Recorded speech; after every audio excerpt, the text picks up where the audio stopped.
오늘 이 성경 말씀이 해필이면 우리 매일 성경 본문에 오늘자 해당되는 말씀이 저주 본문입니다.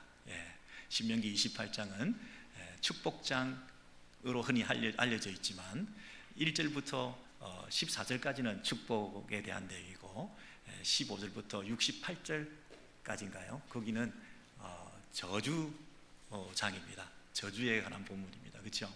그래서 오늘 이 축복에 관한 말씀도 아니고 저주에 관한 얘기를 오늘 이 아침에 듣게 되었습니다. 여러분, 오늘 같은 본문을 우리 함께 읽으면서 마음이 좀 어떠셨나요?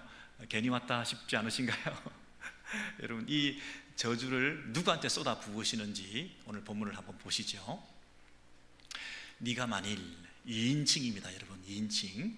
저하고 여러분, 우리 각자에게 지금 남의 얘기 제3자가 아니라 지금 너에게 저주하시는 하나님의 말씀인데, 그 저주의 범위가 어떻게 되느냐 하면 이 모든 저주가 한두 가지가 아니죠. 너에게 임하여 성읍에서도 저주를 받고 들에서도 저주를 받고 또 네 강주리와 떡 반죽 그릇이 저주를 받고 네 몸의 소생 자녀들이죠. 네 자녀들도 저주를 받고 네 경제 활동에도 토지 소산에도 또 너의 재산 소와 너의 양의 새끼가 저주를 받을 것이고 네가 들어가도 복을 받고 네가 들어가도 저주를 받고 네가 나가도 저주를 받고 그리고 네 손으로 하는 모든 일, 우리가 뭔가 좀 해보려고 하는데요, 하는 일마다 안 되는 거 있죠. 좀 꼼지락거려 보는데 살아남아 보려고 뭔가 애를 써보는데 이게 하는 일마다 안 되고 저주와 혼란과 책망을 받게 된다. 그리고 몸뚱아리라도 좀 건강하면 참 좋을 텐데 이 몸에도 이 병이 나고 각종 병이 폐병과 열병과 염증과 확실과 온갖 병들이 이렇게 나고, 여러분 그러면 죽어서는 좀 괜찮을 줄 알았는데 네 시체가 짐승들의 밥이 되어가지고 그 뜯어먹고 쪼아대고 있는 것들을 쫓아낼 자가 없이 그렇게 비참하게 이렇게 죽게 되는 이 비극적인 이 저주의 삶을 살게 될 것이다, 이렇게 말씀했다는 것입니다. 누가요? 하나님께서 이 저주 선언을 하셨다는 얘기는 하나님의 말씀은 그 말씀 자체가 힘이 있어서 이미 이루어진 것이나 마찬가지잖아요.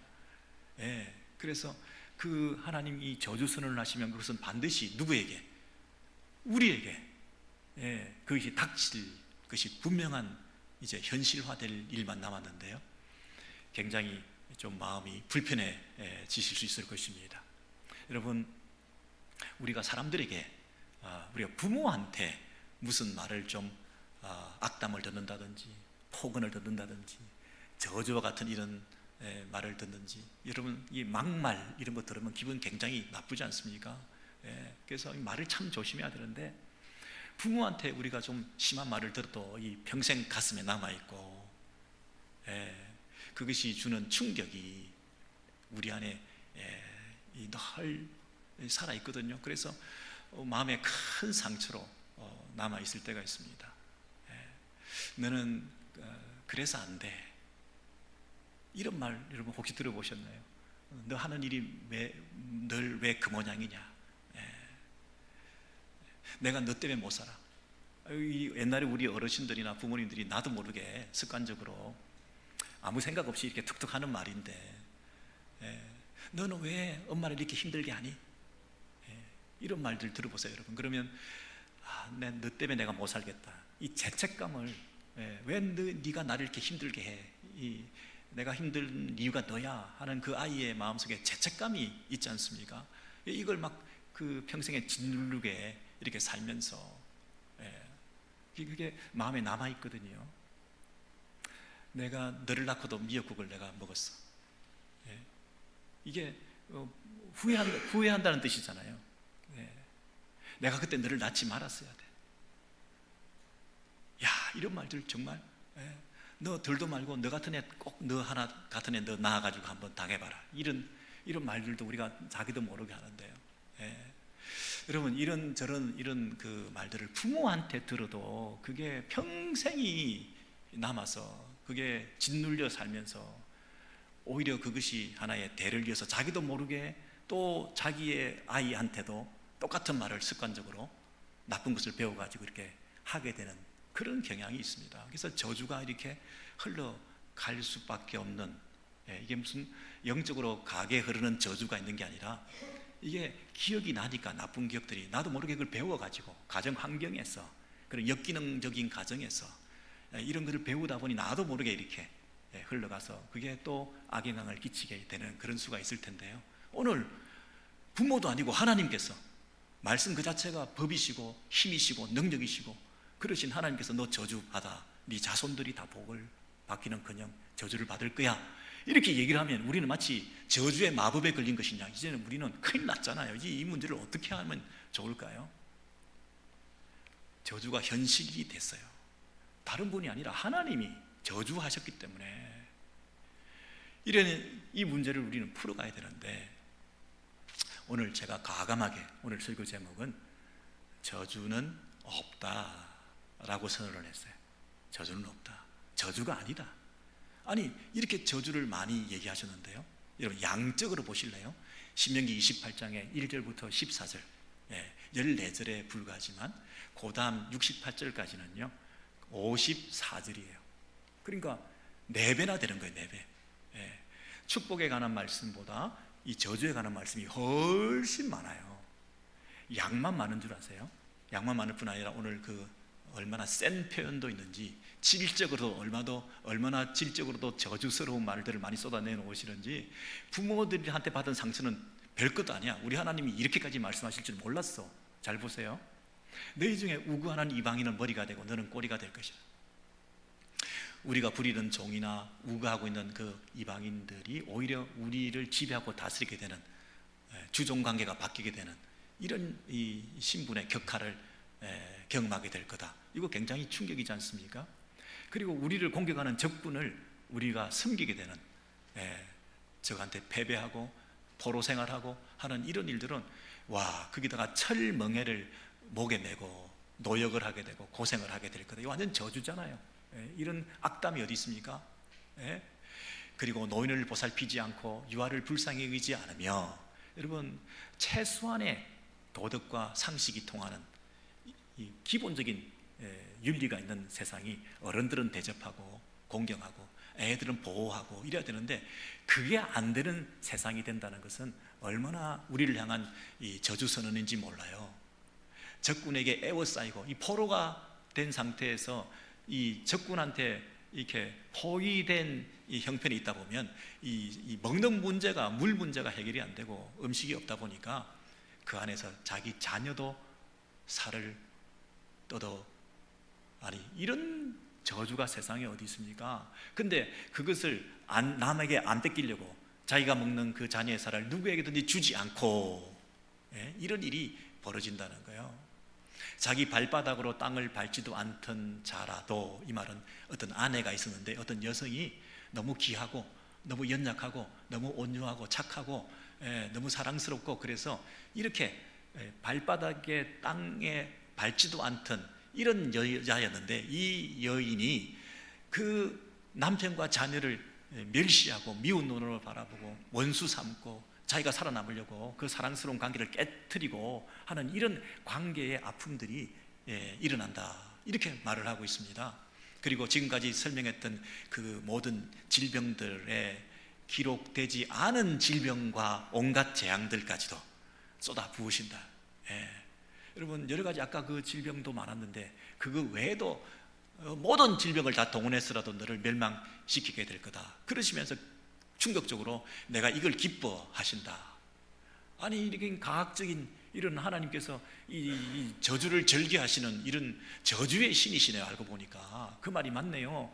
구약에는 저주의 하나님, 멸망의 하나님, 심판의 하나님, 뭐 신약에는 아니 사랑의 하나님, 그런 건가요? 구약에 진짜 이 저주를 기뻐하시다니 우리가 이런 하나님을 섬겨야 된단 말입니까? 우상을 섬길 것이라 네 발바닥에 쉴 곳도 얻지 못하고 정신없이 뛰어다니고 발도 아프고 문제도 생기고 정신까지 산란하고, 여러분 생각을 해보세요. 이런 엄청난 이 저주를, 양적으로도 질적으로도 큰 저주를 받는 이 말씀을 우리가 오늘 받게 되었는데, 결론은 뭡니까? 저주는 있네요. 하나님은 저주의 하나님이시네요. 우리가 그런 생각하기 쉬운데 제가 결론을 내렸습니다. 저주는 없다. 여러분 잘 생각해 보십시오. 우리가 창세기 2장에서 첫사람 아담에게 하나님께서 저주 선언을 한 적이 있습니다. 세상에 처음 창조 때부터 저주 선언을 하다니 저주의 하나님 맞네. 우리가 그렇게 생각할지 모르지만 선악을 알게 하는 나무 열매를 따먹지 말라. 그것을 따먹으면 네가 죽으리라. 죽으리라 정도가 아니라 정령 죽으리라. 저주 선언 맞네요. 그죠? 처음부터 선악과를 딱 만들어 놓고 그걸 따먹게 딱 만들어 가지고 함정에 딱 빠뜨려 가지고 애놈 탁 걸렸네. 저주다. 죽어라. 그렇게 하셨을까요? 저주를 기뻐하시기 때문에. 여러분 그 창세기 2장 17절 18절 그 어간에 이렇게 보시면 그 저주 선언이 어떤 문맥이냐면 이런 상황입니다. 하나님께서 에덴을 만드시고 그 에덴 동산에 그 아담을 불러들이셔서 네가 이곳에서 이 에덴을 잘 다스리고 경작하고 가꾸라 하는 그런 복을 주시는 상황에서 네가 이것은 하지 말아야 된다 라고 말씀하신 거예요. 그리고 그 저주서는 바로 다음에는 뭐가 있냐면 네가 독처하는 것이 보기가 안 좋으니까 내가 돕는 배필을 주겠다 해서 이 둘의 동력과 사랑의 관계를 통해서 이 에덴을 배경으로 해서 얼마나 네가 행복하게 아름답게 축복받은 삶을 살아갈 수 있는가. 근데 그 축복의 선언 안에서 요구 한 개는 하지 마라. 그렇게 말씀하신 거죠. 그래서 이거는 어떤 함정에 빠뜨려서 저주를 하기 위한 것이라기보다는 이 허락하신 복을 충분히 누리도록 하게 하시기 위한 장치로 최소한 이것을 하지 않음으로 이 복을 누려야 된다 이렇게 말씀하신 거죠. 저주를 선언하신 것이 아니라 섬뜩한 저주에 우리가 관심을 가지지 말고 불순종의 심각성에 대해서 관심을 가지고 순종했을 때 받을 그 복에 대해서 우리가 더 기대를 가져야 된다 이렇게 말씀을 하는 거죠. 여러분 그래서 이렇게 뭐 저주를 많이 쏟아 부으는 말씀을 많이 했다고 해서 이분이 우리를 저주하시는 하나님이시라는 게 아니란 뜻입니다. 여러분 계약서에 보시면 그 작은 문구로 여러 가지 조건들을 달아놨습니다. 악마는 디테일에 있다고. 여러분 계약서 볼 때 그 작은 글자들을 잘 안 읽어보시고 사인을 하시면 나중에 큰일 나는 일들이 많이 생기지 않습니까? 그런데 하나님께서 그 작은 글자를 조그맣게 아주 그 이러한 결과를 비극적인 일을 초래할 수 있다고 이런 걸 책임져야 된다고 하는 걸 안 보이게 이렇게 숨겨놓은 게 아니라 이렇게 많이 양적으로 이렇게 센 표현을 가지고 그리고 큰 글자로 잘 보이게 확성기로 말씀하시는 것처럼 경고문을 이렇게 붙여 놓으신 거 아닙니까?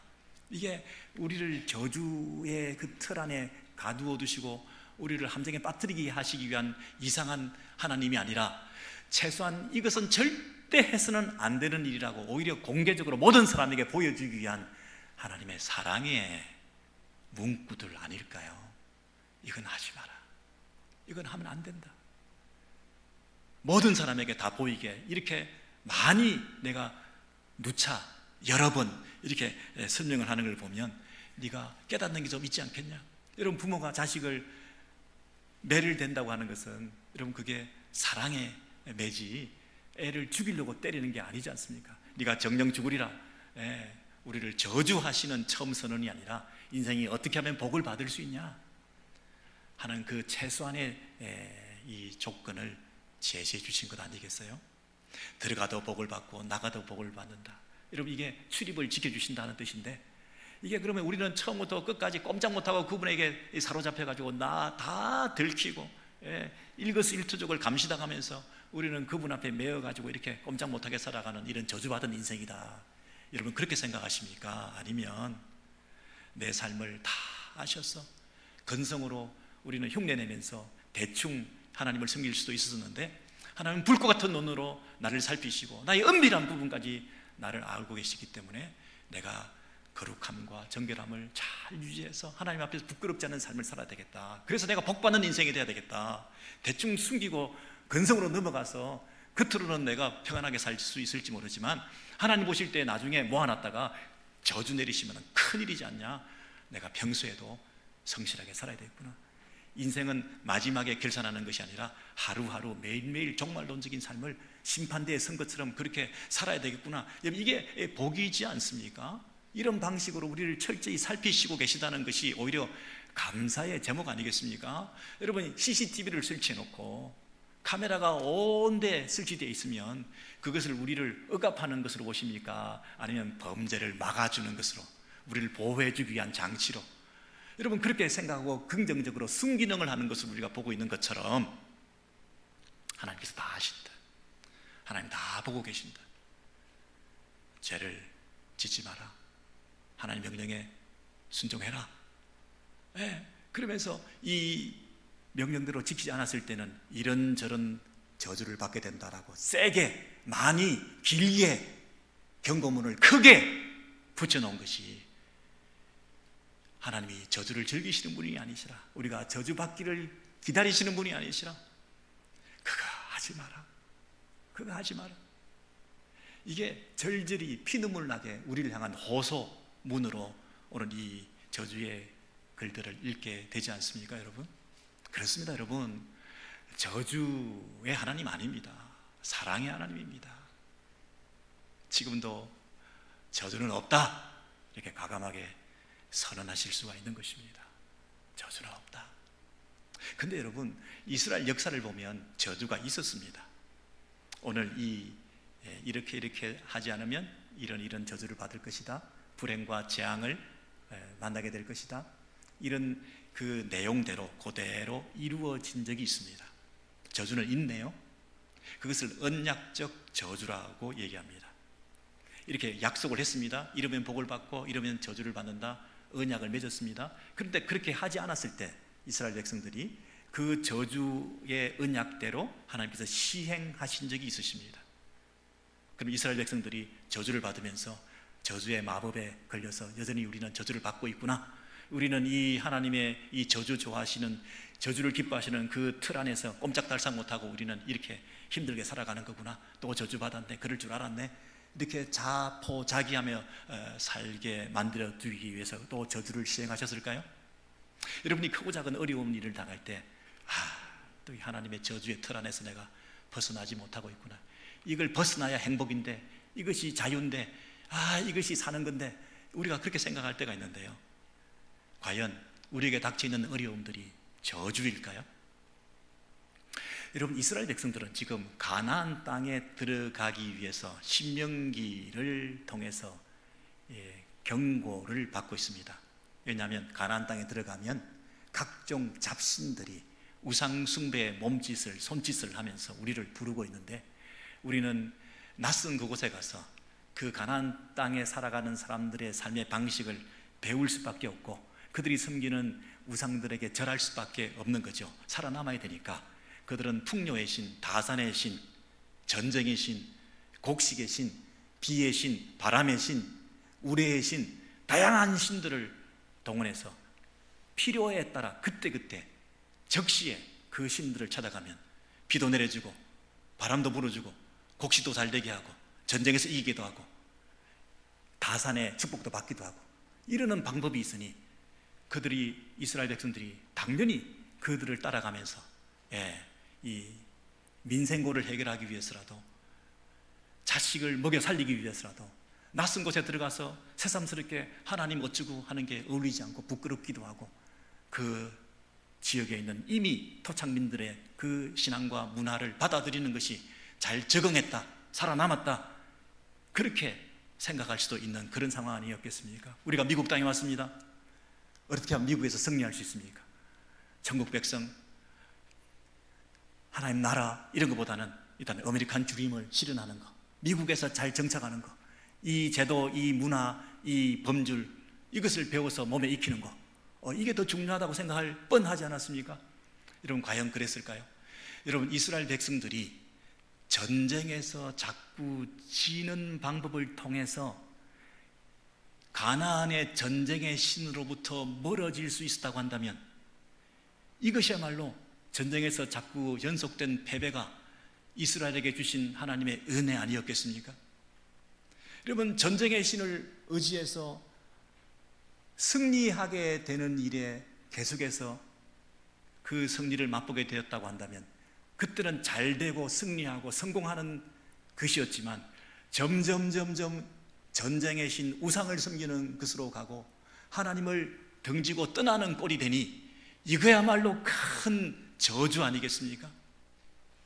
여러분, 저주는 목마름이 아니라 메마름이다, 이런 말이 있죠. 목말라서 하나님을 찾는 것, 이것은 저주가 아닙니다.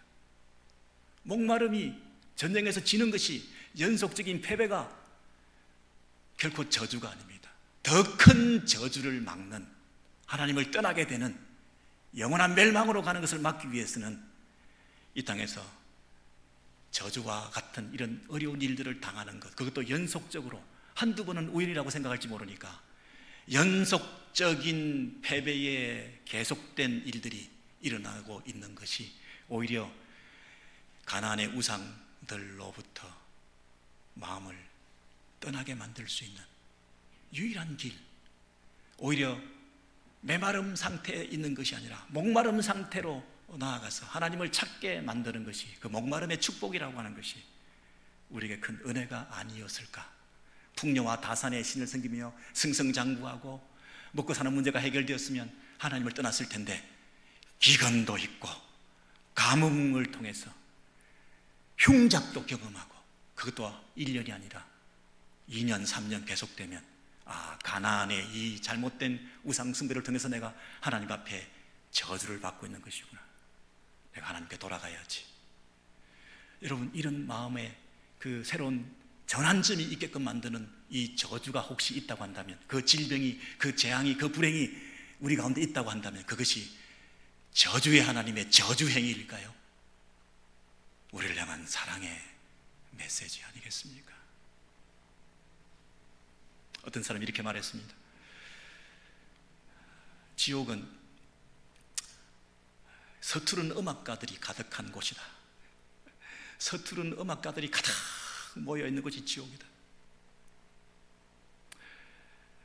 여러분, 각종 다양한 불협화음과 그 각자의 이 자기를 나타내고 소리 지르는 그런 이 세상에 우리가 살고 있으면서 우리가 진정한 컨덕터가, 진정한 컴포저리, 진정한 이 인스트루먼을 연주할 수 있는 이 귀한 음악가라는 하나님 한 분, 그분이 주시는 그 천상의 메시지, 그 음성, 그것에 대한 갈급함이 우리가 있는 것이 여러 가지 다양한 이 불협화음 속에서 우리가 그들 가운데서 벗어나서 하나님 한 분을 바라볼 수 있는 기회가 될 수도 있는 것 아니겠습니까?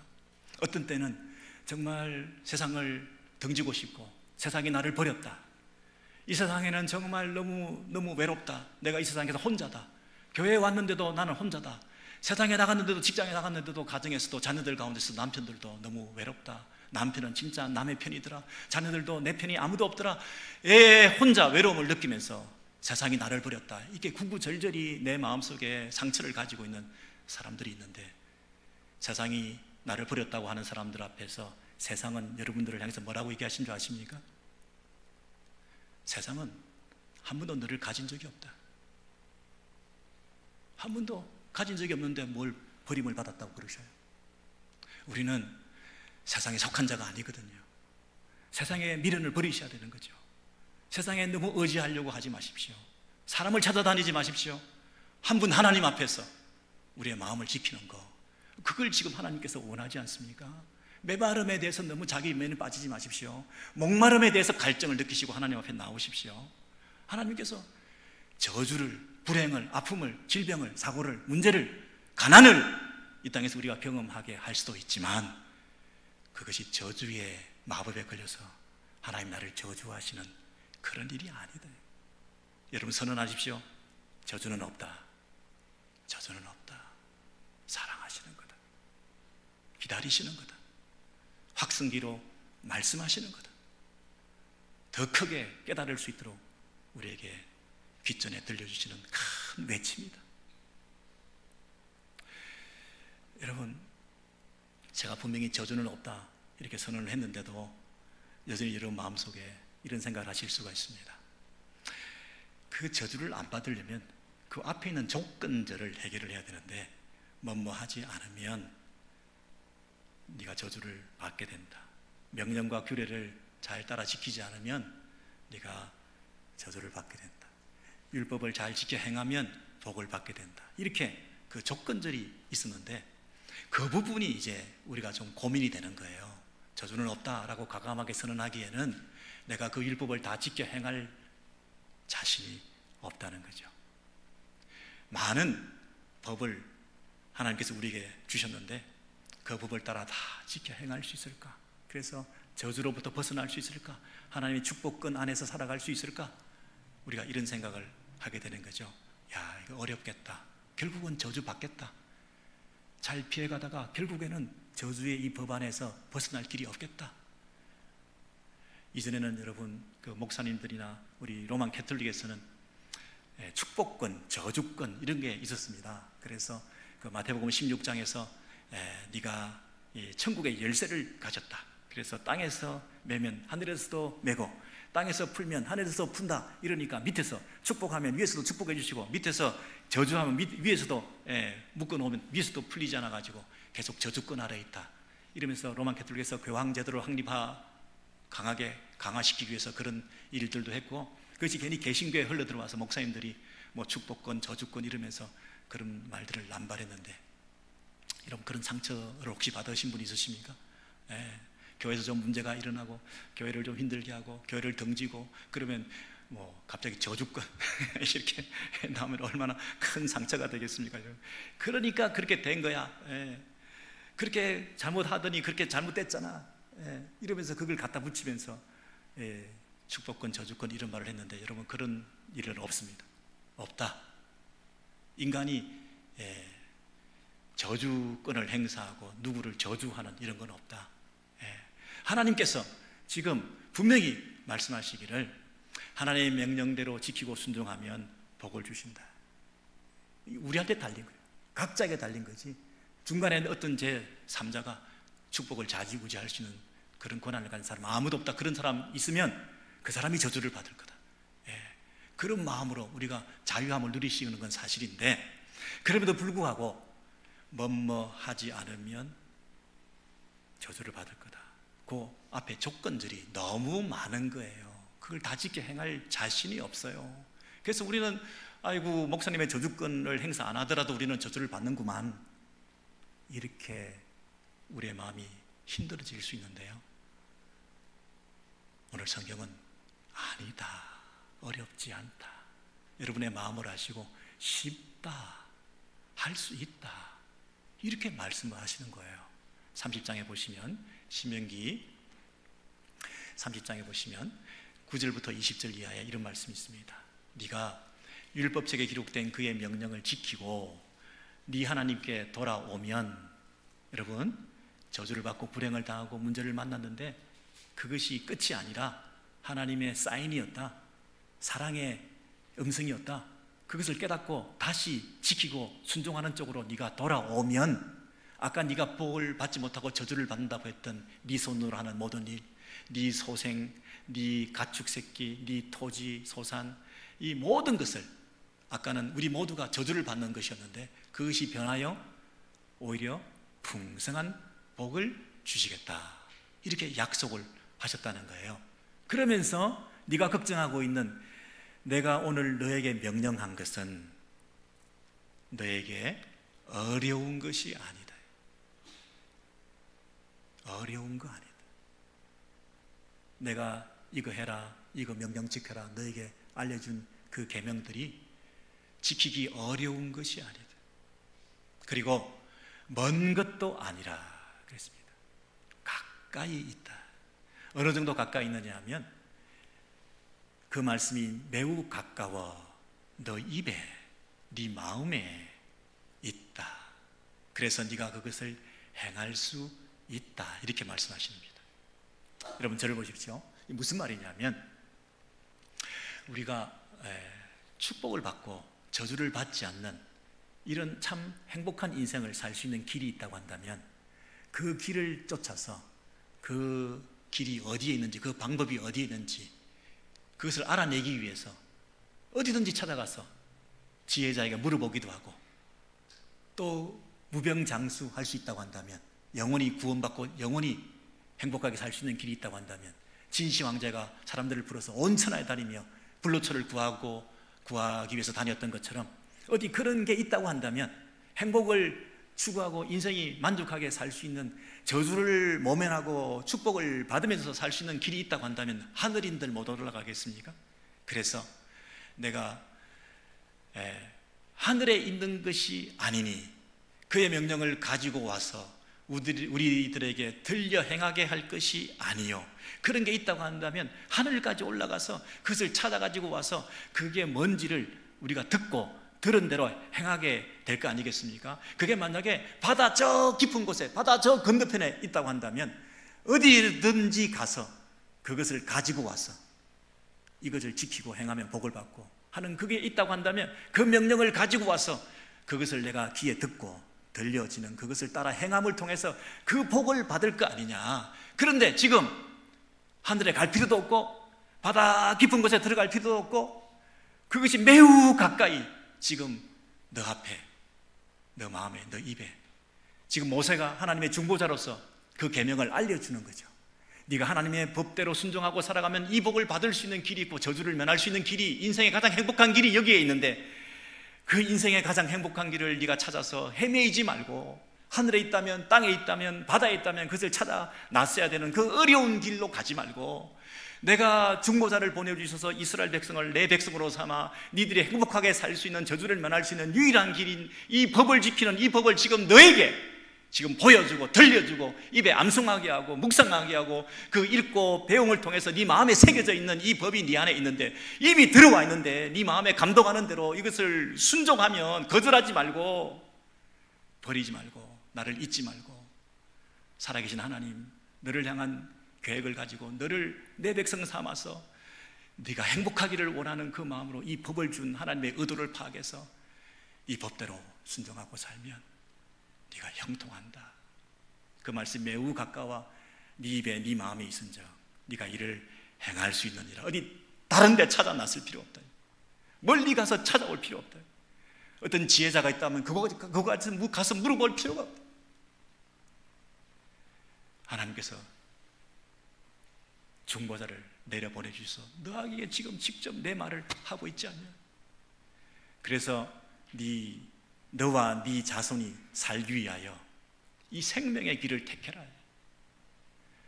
그것은 이 말씀을 청종하고 듣고 순종하며 하나님을 인정해드리고 하나님을 더욱 의지하는 것, 그게 네 인생의 행복의 길이다. 얼마나 쉽냐. 구원의 길, 생명의 길, 행복의 길, 승리의 길, 이 땅에서 잘 사는 유일한 비결, 그것이 뭔지를 우리는 몰라서 헤매고 여기저기 기웃거리고 타저 연계도 기웃거려 하고 도를 닦아 보기도 하고, 도를 아십니까 하는데 귀를 기울여 보기도 하고, 이 방송 저 방송, 이 책 저 책, 철학과 사색의 지대에서 깊이 연구도 해보고 다양한 경험을 해보고 이렇게 했지만, 여러분 지금 너무나 쉽게도 하나님께서 우리의 말씀을 우리에게 주시면서 모세를 통해서 말씀을 전해주었던 것처럼 하나님 그분을 직접 찾을 수가 없어 그 길을 알 수도 없었는데, 하나님께서 당신의 말씀을 사람들에게 붙여주셔서 말씀을 전하는 자가 그 말씀을 전달해주는 이런 방식으로 그 말씀을 듣고 배우면, 그 말씀을 거절하지 말고 거부감 가지 말고 공연히 자존심 세우지 말고 자아를 깨트리고 하나님의 음성으로 그대로 순적하게 받아들여서 그 말씀대로 네가 순종하고 살아가면 그게 복이다. 그걸 원한다. 여러분, 이스라엘 백성들이 이것을 잘 했어야 되는데 멀리 갔다가 돌아와서 다시는 그러지 않기로 하고 복을 받는 이 길로 나아갔어야 되는데, 이스라엘 백성들이 그렇게 잘 하지 못했습니다.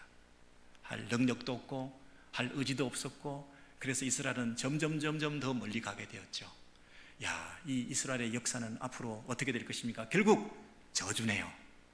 이스라엘은 결국 저주받을 수밖에 없네. 돌아와서 이게 복받아라 그랬는데 이걸 잘 못해가지고 이스라엘 아버지 역사는 또 포로된 상태로 끌려가가지고 또 저주받잖아요.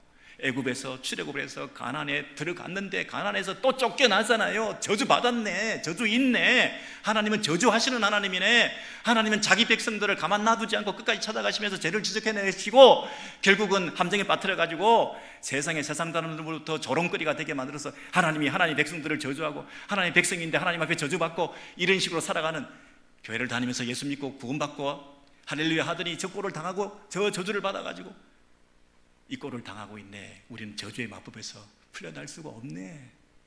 저주 있네 하는 사람들에게 오늘 마지막 말씀, 우리 로마서 10장 6절에서 9절에 보시면 사도 바울이 금방 그 신명기의 그 말씀을 그대로 인용하시면서 복음을 소개하고 예수를 증거하는데 이렇게 말씀하고 계십니다. 하늘에 올라가겠느냐? 하지 말라. 하늘에 올라가야 된다고 얘기하는 사람들은 하늘에 올라가서 그리스도를, 구원자를 모셔내려야 되는 것 아니냐. 저기 바다, 무저갱, 바닥이 없이 끝없이 추락하는 그 죽음의 권세, 어둠의 권세, 음부에까지 내려가겠느냐. 하지 말라. 그러면 그리스도를 거기서부터 모셔 올려달라는 것이냐. 여러분, 로마서 10장은 지금 어떤 맥락이냐면 사람이 행함으로 구원받는 것이 아니라 믿음으로 의롭게 된다 하는 것을 설명하고 있습니다. 우리의 노력과 수고와 열심을 통해서 우리가 구원을 이루어가는, 나의 축적된 의를 통해서 하나님 앞에까지 올라가게 되는 그 의를 획득하는 것이 아니라 율법 외에 하나님의 한 의가 나타났으니 우리에게 주어지는 의를 통해서, 우리가 쌓아가는 의가 아니라 선물로 받는 의를 통해서, 그 믿음으로 받는 의, 행함으로 받는 의가 아니라 믿음으로 받는 그 의, 그 구원, 그 길에 대해서 소개를 하면서 그 믿음으로 받는 그 의로움, 그 구원, 그 영생이라고 하는 것은 어떻게 얻을 수 있는 것이냐. 하늘에 올라가서 그것을 찾아오느냐, 구원의 문제를 해결하냐, 그리스도를 데리고 와야 되냐 우리가, 아니면 저 밑에 구원의 문제를 해결하는 그리스도를 우리가 찾아가서 같이 올라와야 되느냐? 아니라는 거죠. 이 믿음의 말씀, 이 복음이라고 하는 것은 그렇지 않다. 네게 가까워 바로 너 입에 있으며 네 마음에 있다 하였으니, 그 신명기 말씀을 그대로 인용하시면서 지금 네 앞에 이 생명이 있다, 이 구원이 있다, 그리스도가 있다. 왜냐하면 그분이, 우리가 하늘에까지 올라갈 필요가 없이 그분이, 하늘에 계신 그분이 성육신 하셔서 내려오셨고, 인간의 몸을 입고 하나님의 아들이신 그분이, 죄 없는 그분이 이 땅에 오셔서 십자가에 죽으시고 저 지옥까지 강화되셔서 죽음의 권세까지 내려가셨다가 우리 죄를 다 짊어지시고 그분이 저주받으시고 율법을 다 지켜 행하지 못해서 저주받을 수밖에 없는 그 저주의 마법에 걸려있는 우리 모두의 저주의 그 틀을 풀어주시고 깨기 위해서 그분이 십자가에 달려서셔 그 몸이 깨지심으로 저주를 깨트리신 그분이 그 죽음의 권세 아래서 부활 승리하셔서 일어나신 그분, 우리가 그분을 데리고 오실 수도 없고 올 수도 없고, 우리가 어떻게 우리의 구원의 문제를 스스로 해결하기 위해서 그 죽음의 자리에서 우리가 스스로 일어날 수도 없는데, 그분이 우리를 위해서 그 일을 다 하셨기 때문에 예수의 십자가의 죽음과 부활, 승천, 하늘에 계신 그분이 이 땅에 오신 성육신, 이 땅에 오심, 그리고 그분이 부활하시고 하늘에 오르신 이 모든 사건을 통해서 그분이 진정한 우리의 구원자가 되시고 우리의 저주를 영원히 온전히 깨트리시고 이 저주의 법에서 풀려나게 하신 유일한 구원자, 그 예수를 멀리 있는 게 아니다. 내가 지금 전하고 있지 않냐?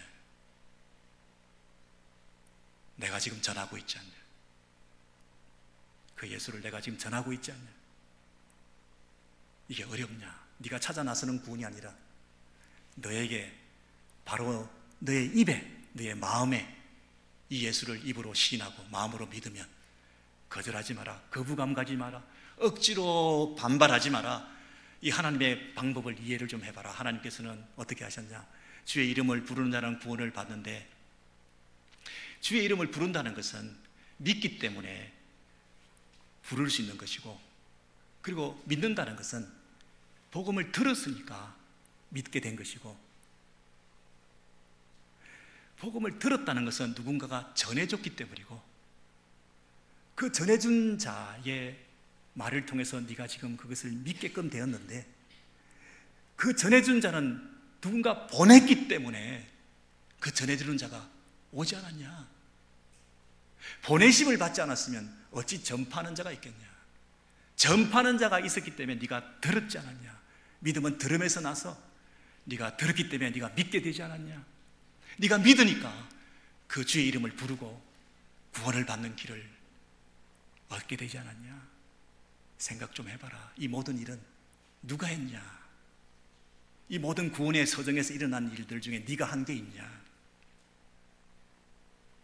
하나님께서 보내신 거 아니냐? 하나님이 사람을 보내신 거 아니냐? 말씀 사역자들을, 전도자들을 보내신 거 아니냐? 보내신 자가 전하는 말을 듣고 믿고, 그래서 네가 그 이름을 부르고 구원을 받고, 네가 듣고 입으로 시인하고 마음에 있는 것을 그대로 고백하면 네가 그 구원의 길이 일어나는데, 그것보다 쉬운 일이 있냐? 이게 멀리서 일어나는 일이냐? 바로 네 눈앞에서 지금 일어나는 일 아니냐? 하나님이 다 해주시지 않았냐? 그분이 죽으시기까지 하시면 너 저주를 풀어주시고, 저주는 없다 선언하시고, 그분이 하늘에서까지 내려오셔서 십자가에 달려 죽으시고 지옥의 권세 가운데서 승리하셔서 일어나셔서 부활하신 예수의 십자가와 부활을, 그분이 모든 것을 행하셨을 뿐 아니라 그 소식을 전해주는 자들을 보내주셔서 너는 그 말씀을 듣고 그 이름을 부르기만 하면 생명의 길, 구원의 길이 열리는 거 아니냐? 이것보다 쉬운 게 있냐? 더 이상 어떻게 쉽게 만들어주냐? 네가 한 게 뭐가 있냐? 내가 모든 이 복음의 시작은 하나님으로부터 시작된 것이고, 내가 보냈기 때문에 들었을 뿐 아니라 믿게 된, 믿는 것조차도 다 하나님의 은혜로 믿게 된 이 모든 일들 가운데서 결단해라. 이제 예수 따르미로 살아라. 이제 저주가 풀렸으니 예수가 참된 복인 것을 알아라. 내가 저주를, 불행을, 문제를, 시험을 준 것은 더 큰 저주를 받지 않게 하기 위함이었던 것처럼, 내가 너에게 이런저런 복을 주고 건강을 주고 형통함을 주고 자녀가 잘 되게 하고 우리에게 보람을 주고 기쁨을 준 것은 그 자체가 복이 아니라 그 작은 복들을 주신 복의 근원이신 하나님 앞에 더 나아가 그 하나님을 높여드리고 예배하기 하기 위함이 아니냐. 작은 저주들이 진짜 저주를 막아주는 것처럼 작은 복들이 진짜 복의 원천이신 하나님께 더 가까이 나아가도록 하기 위한 목적이 아니냐. 그러므로 크고 작은 일들은 너무 전전긍긍하지 말고 일희일비하지 말고 태산같이 태어나고 요동하지 않는 믿음을 가지고 한 분 하나님 앞에 네 전심을 드리고 결정해라, 판단해라, 선택해라. 너 선택에 영생과 영벌이 달렸다. 축복이냐 저주냐, 어떤 삶을 살아갈지 새로운 인생으로 출발해라. 이거 정말 심각한 문제다. 너 인생이 걸린 문제고 네 인생의 모든 후손들의 장래가 걸린 문제다. 너의 인생의, 너의 미래의 모든 문제를 네가 지금 결정하는 거다. 어려운 거 아니다. 쉽다. 먼 거 아니다. 가까이 있다. 네 마음에 지금 와 있지 않냐. 이 호소, 이 부르짖음, 하나님께서 우리에게 저주 내리시는 것이 아니라 저주는 없다. 하나님의 이 축복을 받아라. 여러분, 이 음성 우리가 들으실 때 저와 여러분의 마음속에 새로운 결단이 있으시기 바랍니다. 인생의 큰 전환점이 되시기 바랍니다. 하나님 말씀을 듣고 그 말씀대로 순종하는 자의 그 행복을 누리시기 바랍니다. 당대는 아니라도 후대라도 하나님께서 우리 인생을 책임져 주실 것을 믿고 매 순간 여러분 결단하시기 바랍니다. 순간순간 하나님 앞에서 어려운 일을 당해도 너무 자부자기하지 마시고 자기 연민에 빠지지 마시고 세상을 탓하지 마시고 하나님을 야속하게 생각하지 마시고 너무 잘되고 형통하고 어려운 일이 없다고 해서 자만하지 마시고 더 하나님 앞에 나아가시기 바랍니다.